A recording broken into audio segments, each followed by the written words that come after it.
Ridley. You're tuned into the NFL on the gridiron today. It's the Cowboys going up against the Falcons. Again, the two men who will call the action, and that's Brandon Godden and Charles Davis. It's the Georgia Dome here in downtown Atlanta. Today, we've got a good NFC matchup on.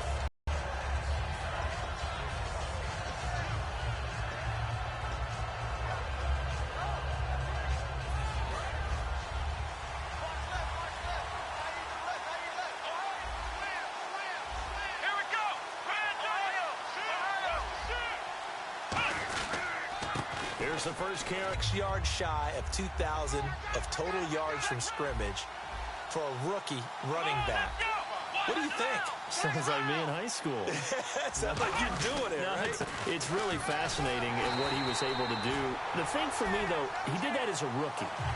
Where do you go from here? I mean, can you keep going up from those numbers your sophomore campaign? I think that you can. He's had examples of that preceding him in the NFL. Some guys who are in the Hall of Fame right now. Remember, he had 16 total touchdowns because it's not just his ability to run it. He can catch it out of the backfield as well. No one plays harder than this guy does, down in and down out. I think he's just going to keep getting better. And the play goes for 19 yards, gives him a new set of downs. There's a completion to the tight end, and I think that we're looking at something out of central casting, frankly. Absolutely. I mean, size, the hands, speed. I mean, can flat out run. You put that whole package together, you light up the eyes of an offensive coordinator, don't you?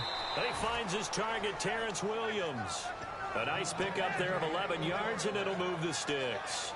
In today's football, where receivers break tackles, make people miss, get upfield for the extra yardage, when you see a play like that where it's caught and he's dropped on the spot, that's a big-time play by the defense. Fighting through. Give him 9 on the carry that time, and they're set up with a 2nd and 1. You know what really fires up offensive linemen?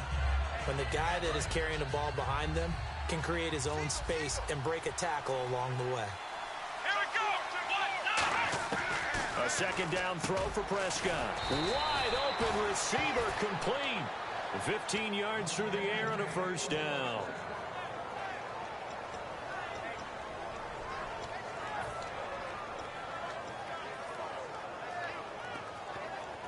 And the offense lining up 1st and 10.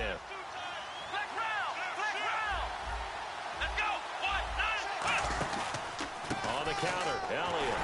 And nowhere to run on the interior of that defensive line. He'll get back only to the line of scrimmage. Elliott. And able to push his way forward here for a good little gain.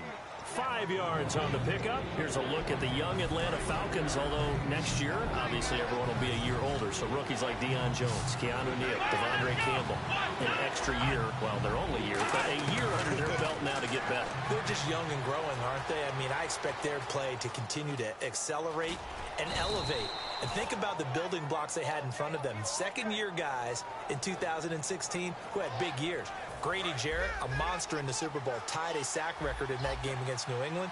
And Vic Beasley led the NFL in sacks for the regular season with 15 and a half and also had 6 forced fumbles.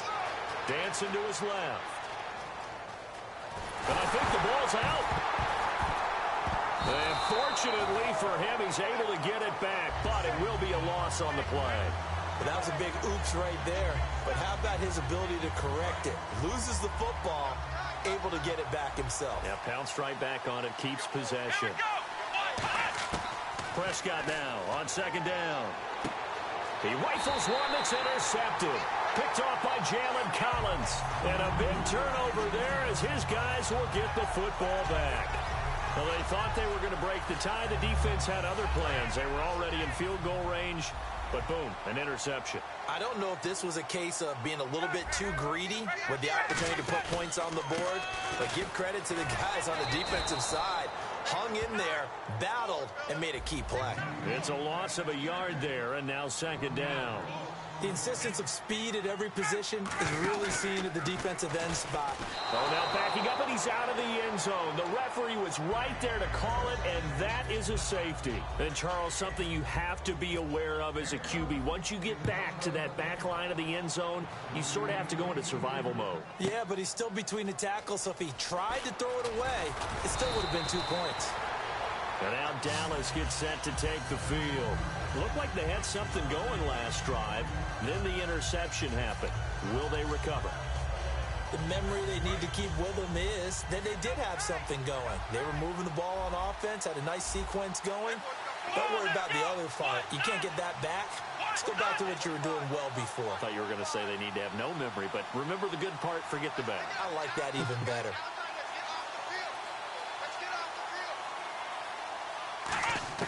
They go back to the air here after the INT. Forced out to his left. And he's able to take this one up to the 35-yard line. It's a 4-yard pickup, and it'll be second down. Yeah, he only gets a few yards on 1st and 10, but he's better off doing that than throwing an incompletion or even worse, an interception. Second down, Prescott. And this one caught by Dez Bryant. And he'll be taken down, but not before he gets into enemy territory. A glance back at 2016 for Dez Bryant. 50 receptions, under 800 yards, had 8 touchdowns. What do you make of the season that Dez had? Well, remember, it started with Dez injured, so it took a little while for him to get started. I'm going to make a bold prediction for you. Would not shock me at all if he doubled his catch number next year and darn near doubled his receiving yardage total. Because if he's healthy all year long, they're going to want to take some pressure off of the run game themselves, and Dak Prescott in his second season should be that much more confident throwing it downfield. Again, it's Elliott. And this time not quite to the 30. It'll be down at the 31-yard line. It goes as a gain of 8, and it moves the chains. Not too many more ideal situations in 2nd and 2 in order to try and pick up a first down. They ran it and picked it up. So the D-line's going to spread out. A first down carry by Elliott. Down to about the 22 here. Just what you want on a first down run. Call it 8 yards. And it's 2nd and 2. We're watching. Goes. They'll wind up losing a full 9 yards here on the sack. Now it's 3rd down. Now, we talk about players blitzing all the time. I often laugh and sometimes call just straight-ahead pursuit. What a running start right back to the backfield for him. Yeah, it really didn't give anybody a chance to get up there and stop him. No, I mean, that's really, really difficult. You're asking a whole lot anyway, but when he gets that kind of a start and comes through clean, oftentimes the advantage definitely goes to the defensive player. They come up in an empty set. 4 wide receivers, 1 tight end. 3rd and long for Prescott. Surveying the field. He completes it to Bryant. And he gets this one all the way down inside the 15, just shy of the 10. But we're used to seeing the guy that you consider the #1 receiver double covered. But how about this guy? He's double covered and finds a way to make the play for a first down. That's how you increase your Madden rating, right? No doubt about that at all. And you know something? I think we'll hear about that from him soon. This is Elliott. And he'll take this one inside the 10, down to the 8. It's a pickup of 4, and it'll bring up 2nd down. I think that run gives us evidence that the defense is getting a little bit tired out there. They've been out in the field for a long time, and that last run, they just cut right through them. Prescott from the gun. Flushed out right. And he'll just chuck this one up into row G. It's incomplete. Sitting alongside Charles Davis, I'm Brandon Gaudin, as it is Cowboy football to begin quarter number 2. They're on the march, but facing a 3rd down here.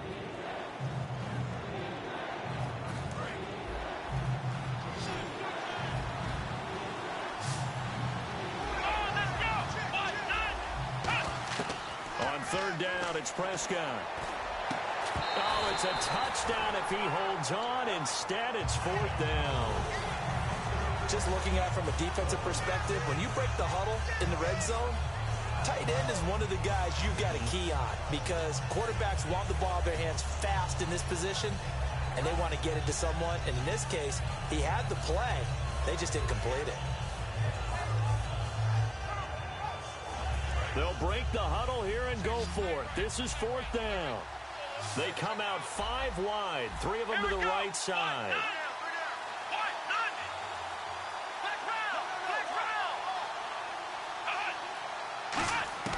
Fourth down, Prescott. This will be caught just inside the 10. The Cowboys here unable to convert on 4th down. And the Falcons defense stands tall. They'll get the football back. Atlanta now coming out on the field. And a big no-no last time. A safety to make this score 2-0 where we stand now. So see if they can atone for that mistake. You give up points, but on the flip side, the positive side, after you punted the ball away or kicked it away, defense held. Defense held for you, so there's a little bit of relief there. Now they know they can get back out on the field, run their offense, and try to put their defense in a bad spot again. And they're going to have this one up near the 30-yard line. Over 1,400 yards last year for Jones, just 6 touchdowns, but, you know, of course he had the big 300-yard game. However, when he was blanketed with coverage, he always opens things up for other guys, doesn't he? He does, and that's what's benefited Atlanta's offense. Other guys were able to step up. In 2016, Mohamed Sanu stepped up and had his best year as a pro. Austin Hooper, as a young tight end, really developed down the stretch. And Taylor Gabriel, who had come over as a free agent from Cleveland, he really flourished, actually led the team in touchdown catches. But there's only one Julio Jones, and you want to get the ball to him as much as possible. Shift together here from the D-line. The former Indiana Hoosier here, Tevin Coleman. And they'll get it up just short of the 45 at the 44. And for Coleman, if you combine the rushing and receiving yards, close to 1,000 last year. He had 8 touchdowns as well and was just really a great 1-2 combo with Devontae Freeman. An outstanding one. And just think, if he's on just about any other NFL team, he's probably the lead running back. And Devontae Freeman gets the bulk of the carries. But Coleman, when he does get his hands on the football, he really produces a big way, speaking of the numbers you just gave.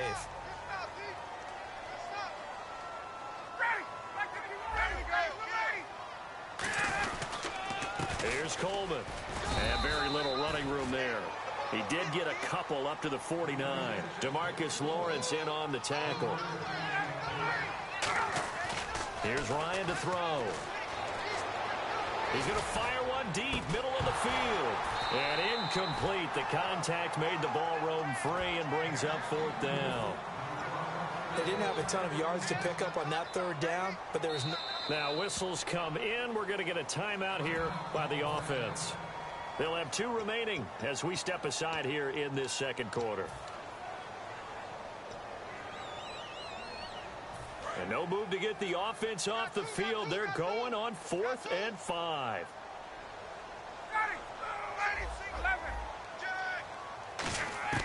Here we go on 4th down with Ryan. And he's got Sanu. That'll be a gain of 16. And on 4th down, they're able to convert and move the sticks. I don't know if I agree with that. I guess they don't care if I agree with that. But, boy, you have to be surprised by that, right? I definitely was surprised that they decided to go for it in this situation. But they must have either felt like they either had a great play call on or they're trying to show extreme confidence. They'll come out in the pistol. They'll throw on 1st down with Ryan. And it's complete to Jacob Tammett. And he's brought down. They call it a gain of 19, and it moves the chains. And now the passing game here in the second quarter starting to heat up a little bit. Don't you feel the rhythm starting to happen, right? You see it. Now the confidence is starting to rise. I think now's a play caller because... And he's got his star receiver. It's Jones for the Falcon touchdown. Julio Jones, a 16-yard touchdown. And the Falcons have taken the lead. And it's now a 7-2 ball game.